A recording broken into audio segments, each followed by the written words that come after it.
सवाल यही रहेगा आपके जवाब से जुड़ा हुआ, जो आपने कहा कि गहलोत साहब की जादूगरी दिखी, लेकिन लोग जो आपके विरोधी खेमा हैं, चाहे वो कोई भी हो, उन्होंने कहा कि चुनाव तो गहलोत के चेहरे पे जीता ही नहीं गया, चुनाव तो सचिन पायलट के नाम पर लड़ा गया और उसमें लोगों के साथ धोखा किया गया कि मुख्यमंत्री अंत में किसी और को। कमाल की बात करते हो आप। जो लोग चुनाव लड़ने जाते हैं, कांग्रेस की रीति नीति को लेकर जाते हैं, कांग्रेस हाईकमान का, सोनिया गांधी जी का, राहुल गांधी जी का नाम लेकर जाते हैं और वो लोग चुनाव जीत कर आते हैं और फिर उनको कांग्रेस हाईकमान अपने ऑब्जर्वर बना के भेजती है और ऑब्जर्वर 1 to 1 एक आदमी से मिलते हैं और एक आदमी से मिलने के बाद 80% लोग अशोक गहलोत का नाम लेते हैं। तो इस बात में कोई दम नहीं है। जब 80% लोग ये कहते हैं कि हमें कांग्रेस का मुख्यमंत्री अशोक गहलोत चाहिए, तो ये केवल काल्पनिक बातें हैं, इससे कुछ होने जाने वाला नहीं है और अभी भी समय है भाई। अशोक गहलोत तो राजस्थान में तीसरी बार मुख्यमंत्री बन गए, सब राजस्थान की जनता जानती है। इस मुसीबत के समय ये समय ही नहीं है कि इस समय में हम पद की बात करें, हम मंत्री बनने की बात करें, हमें कुछ अवसर मिल जाए की बात करें। सबसे पहले दायित्व का समय। जिस तरह से अशोक गहलोत रात दिन एक होके इस राजस्थान की जनता को बचाने का काम कर रहे हैं, इस महामारी से कैसे मुक्ति हो इस बात के लिए रात दिन मंथन कर रहे हैं, तो हम सबका दायित्व बनता है कि हम सब लोग इस महामारी से कैसे बचें, कैसे राजस्थान को और ऊंचाई पर ले जाए।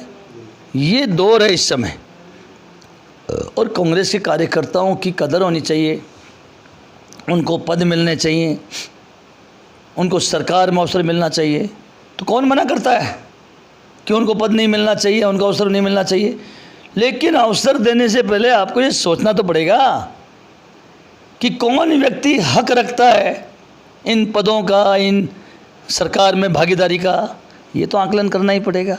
ऐसा थोड़ी है कि आपने कोई बंदरबाट करने के लिए कोई नाम दे दिए, सूची दे दी और ऐसे लोगों को अवसर देना चाहिए। कांग्रेस के निष्ठावान आदमियों को अवसर मिलना चाहिए, जल्दी मिलना चाहिए।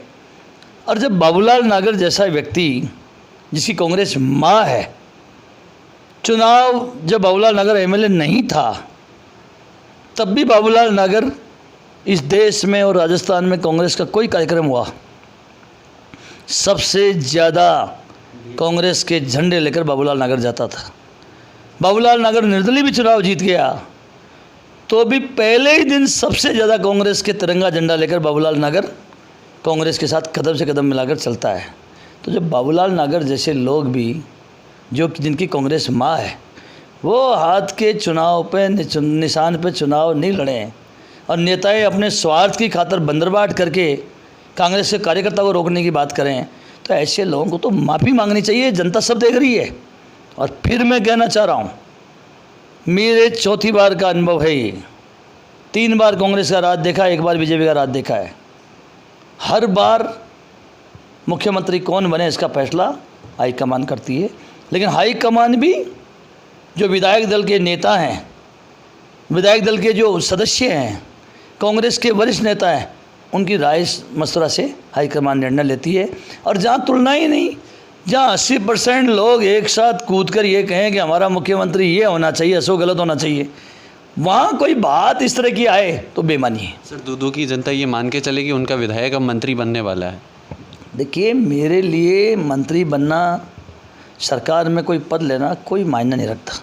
मुझे तो सोनिया गांधी जी ने, अशोक गहलोत जी ने इतना दे दिया कि जिस अनुसूचित जाति के गरीब कार्यकर्ता को विधायक बनाया, मंत्री बनाया, और हिंदुस्तान की कांग्रेस की नेता सोनिया गांधी जी, जिसके क्षेत्र में 2-2 बार, जिसके क्षेत्र में आ जाए, कांग्रेस सेवा दल का जिसको अध्यक्ष बनाया हो, और इतिहास है हिंदुस्तान की कांग्रेस का, सोनिया गांधी जी का मैं समझता हूँ पहला उदाहरण होगा कि एक कांग्रेस का कोई शिविर लगाया जाए सेवा दल का और 2 दिन सोनिया गांधी जी उसमें प्रवास करें, एक रात्रि विश्राम करें, और उसका अध्यक्ष बाबूलाल नागर था कांग्रेस सेवा दल का।